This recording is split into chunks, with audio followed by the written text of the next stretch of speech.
Bonjour, c'est Mariam du blog ProJamalem.com.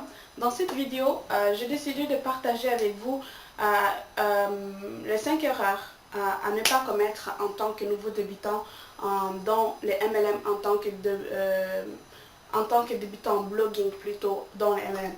Donc en fait, j'avais commencé une petite histoire avant de commencer.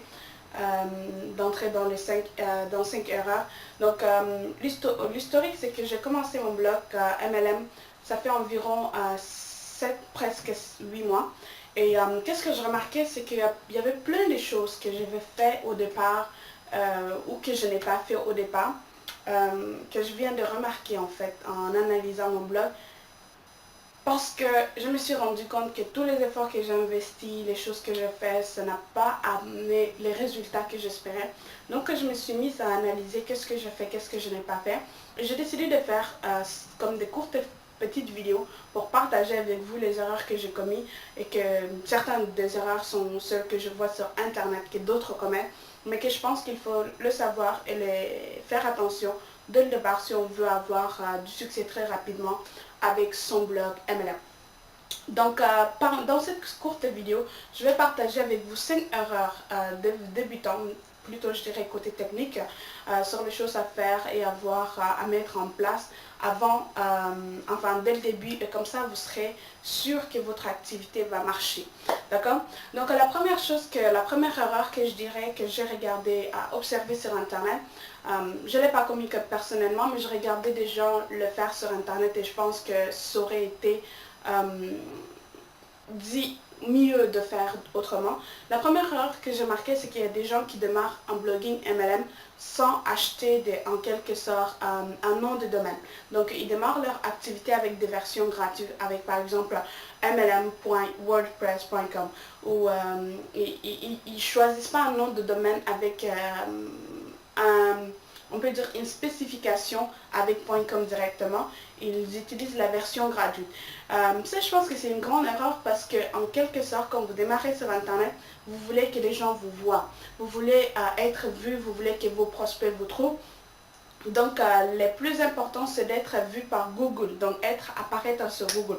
Et pour pouvoir apparaître sur Google plus efficacement et avoir plus de chances que tout le monde, les gens qui vous recherchent vous trouvent, vous devez absolument avoir un nom de domaine. Donc, un nom de domaine, en quelque sorte, ça va donner beaucoup d'informations sur votre activité à Google. Et comme ça, il va mettre les choses en place pour que votre site ou votre blog MLM soit vu sur Google et si possible en haut de la page, sur la première page de Google. Ça, c'est ce que tout le monde désire. Donc, le plus important, je dirais de tout, en fait, en quelque sorte, un nom de domaine, c'est pas si cher que ça. Vous pouvez avoir un nom de domaine en moins que 30 $, ok? Donc 15 $, 20 $ par année. Donc ça, c'est vraiment quelque chose que je dirais excellent pour votre activité, un investissement minimum pour que votre activité décolle. Une autre chose que je dirais à faire, il faut savoir avant de démarrer en blogging MLM, c'est que même en démarrant une activité MLM sur Internet, vous avez besoin d'un minimum d'investissement, d'accord? Et je vous dirais minimum, si je n'exagère pas, entre 300 et 500 $ pour démarrer sur Internet. Je sais qu'il y en a qui vont dire « Ah, mais c'est beaucoup, j'ai pas ça ». Mais je veux dire, vous pouvez commencer avec moins et peut-être améliorer, mais vous pouvez aussi commencer avec les bons outils et comme ça vous êtes sûr d'y arriver parce que vous avez les bons éléments. Les bons éléments font partie du succès. En fait, si vous n'êtes pas prêt à investir à 100%, vous n'aurez pas des résultats à 100%. Donc ça, c'est un des avantages à ça.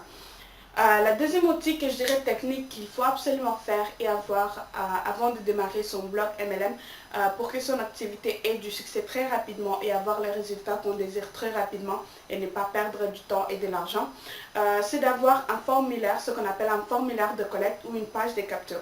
Donc en quelque sorte, c'est quoi un formulaire de collecte ou une page de capture? C'est une page ou un petit carré dans lesquels on vous demande, ou vous demandez plutôt à vos prospects de rentrer leur prénom et leur email, d'accord? Et en échange, vous leur offrez un cadeau gratuit. Donc, et comme ça, vous pouvez collecter des emails de vos prospects et des contacts pour pouvoir le réutiliser plus tard, pour pouvoir le relancer, pour pouvoir leur écrire, pour pouvoir créer des relations avec eux et pour pouvoir avoir une audience en quelque sorte. Parce que ce qu'il faut savoir, c'est qu'il y a beaucoup de gens qui vont visiter votre site, ça c'est certain. Ok, si votre site est internet, vous faites un peu de référencement à gauche à droite, vous allez certainement avoir des visites dans votre site. Mais le plus important que d'avoir des visites dans votre site, c'est de savoir récolter les coordonnées de vos visiteurs.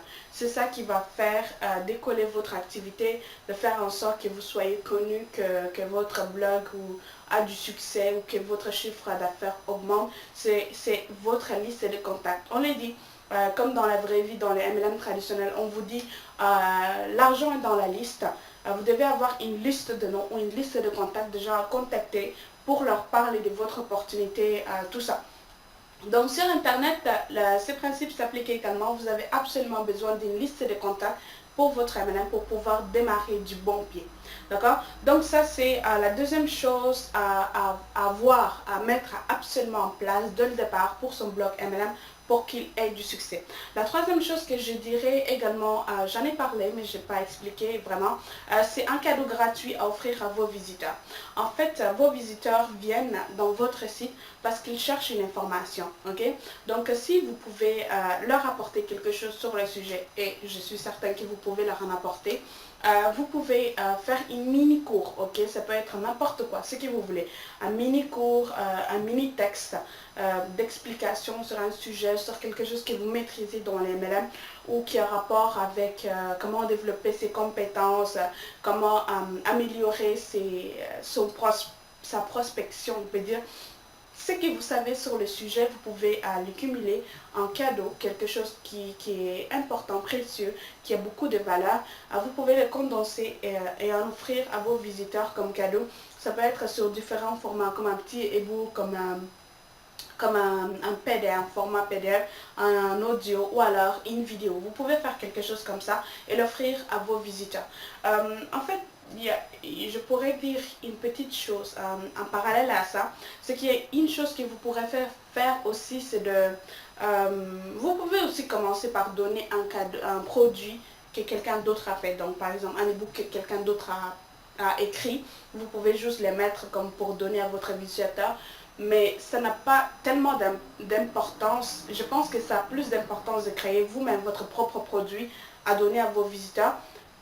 Parce que peut-être que le livre ou l'ebook ou le produit que vous prenez déjà, qui existe déjà, vous donnez, votre prospect l'a déjà. Donc il n'a aucune chance, il n'a aucune raison de s'inscrire à votre liste parce que ce que vous proposez, il l'a déjà. Donc vous devez offrir quelque chose d'unique, quelque chose que lui, il n'a pas accès ailleurs. Donc quelque chose que seul vous pouvez offrir. Ça, c'est quelque chose qui est plus puissant pour avoir plus de collecte dans sa liste de prospects. Ça, c'est le troisième outil à avoir pour démarrer du bon pied. Et la quatrième outil que je dirais absolument à avoir, il est derrière le cadeau. Il n'est pas visible par les visiteurs, il est derrière les cadeaux, il est derrière on peut dire la formulaire de collecte. C'est ce qu'on appelle un autorépondeur. Ok? Donc un autorépondeur, c'est quoi? En quelque sorte, c'est comme quelqu'un, on peut dire que c'est quelqu'un qui envoie vos emails, vos messages à vos prospects sans que vous soyez là. C'est génial, en fait, j'adore cet outil. Vous pouvez, enfin, c'est obligatoire d'avoir un autorépondeur dès le départ. Je sais que quand vous regardez sur le site autorépondeur sur Internet, ça peut paraître cher un peu. Une centaine de dollars, une vingtaine de dollars par mois, peut-être vous dites, je démarre, je n'ai pas vraiment besoin de ça, je ne veux pas investir pour ça. Mais je crois que c'est vraiment, mais vraiment important à avoir comme outil dès le départ. Parce que si vous n'avez pas d'autorépondeur, vous n'êtes pas professionnel. Vous n'êtes pas professionnel parce que vos prospects, quand ils s'inscrivent dans votre liste, ne vont pas recevoir leur cadeau tout de suite. Donc ça va être bizarre. Un autorépondeur, lui, il envoie tout de suite. Dans l'instant où la personne clique sur envoyer, lui, il reçoit son email. Donc c'est comme par magie et c'est quelque chose auquel les gens sont habitués aujourd'hui. Donc vos prospects sont habitués. Je suis sûre que vous aussi, ça vous arrive souvent d'aller sur des sites et vous inscrire à des listes, plein de listes automatiquement et vous recevez plein de messages à cause de ça. Donc, c'est quelque chose auquel les gens sont habitués déjà. Donc, si vous faites en sorte que vous donnez au prospect un cadeau, mais que quand il clique, il ne le reçoit pas, il attend quelques jours, vous manuellement, vous allez écrire un message après et l'envoyer. Ça paraît un peu compliqué, ça vous prend du temps, ça vous met un stress parce que vous dites, oh my god, je dois lui répondre le plus tôt possible. Donc vous mettez un stress pour rien, alors que vous pourrez le confier à un autorépondeur. Lui, il envoie, vous décidez quand vous l'envoyez, à quelle heure vous voulez l'envoyer, et automatiquement, vos emails vont être envoyés et vous pouvez vous occuper à faire autre chose ou à penser à autre chose. Donc, un autorépondeur est vraiment essentiel à avoir pour avoir dès le départ ce que vous voulez. Donc, qu'est-ce que je dis? Si vous voulez, moi, je peux vous recommander deux. Il y en a GetResponse qui sont très très bons en anglais, en français, je vais dire, dans une anglophone, mais qui sont fait une petite partie dans les marchés francophones, donc qui est excellent aussi. Donc je vais mettre les liens en bas si vous n'avez aucune idée.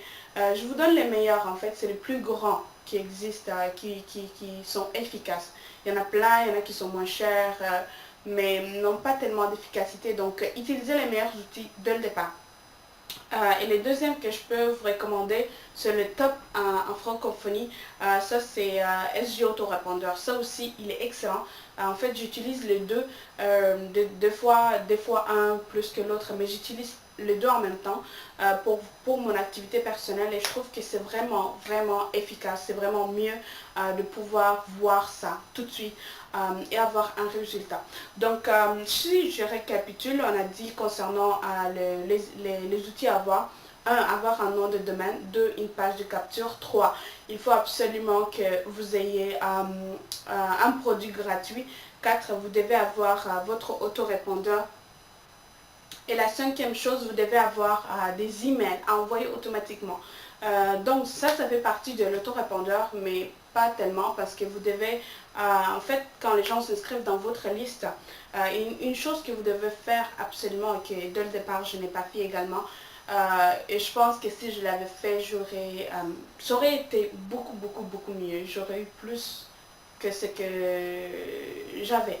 Donc voilà, donc c'est d'avoir des emails, on peut dire, prêts à envoyer, des messages de suivi, par exemple pour informer votre prospect sur un sujet, pour partager des choses que vous avez vues sur internet qui vous ont plu.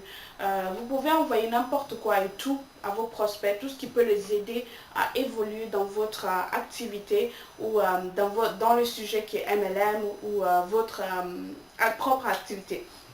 Donc par exemple, vous avez vu une vidéo sur YouTube qui vous plaît, vous pouvez en faire un résumé et dire pour ceux qui veulent en savoir plus, voici les liens, vous pouvez regarder ça, c'est vraiment magique. Vous pouvez leur envoyer des messages pour les inspirer, par exemple raconter qu'est-ce que vous faites de bon dans la vie. Je veux dire, pas aller raconter que vous avez acheté une voiture, que vous avez un nouveau chat, mais des choses comme ça, mais aller des côtés professionnels, donc leur écrire pour leur raconter par exemple les petits succès que vous avez eu, les échecs que vous avez fait. Par exemple, moi, comme pour cette vidéo, j'explique les erreurs que j'ai commises dès le départ. Comme ça, je peux l'envoyer à ma liste et je peux leur dire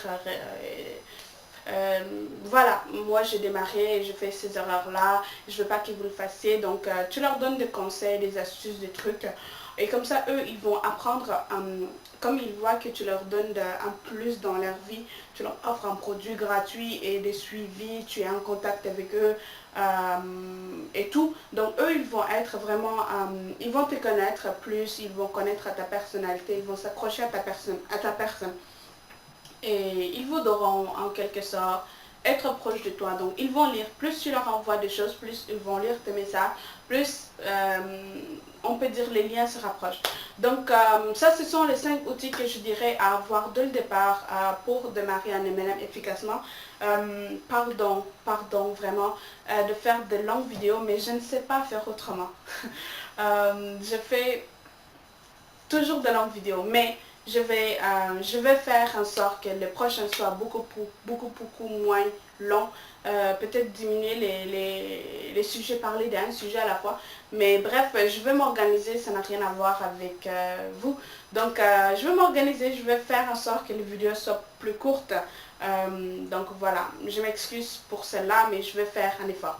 Donc voilà, j'espère que ces conseils, ces astuces sur le blogging avant de démarrer vous ont aidé. J'espère que vous ne ferez pas les mêmes erreurs que j'ai fait. Et je vous souhaite bon succès à vous. Et si vous avez aimé la vidéo, partagez, aimez, laissez-moi les commentaires pour savoir si vous avez déjà un blog, les erreurs que vous avez commises, si vous avez fait la même chose ou pas, ou ce que vous en pensez. Bref, merci beaucoup d'avoir regardé. Je vous dis à bientôt pour la suite de nos vidéos. Bye bye.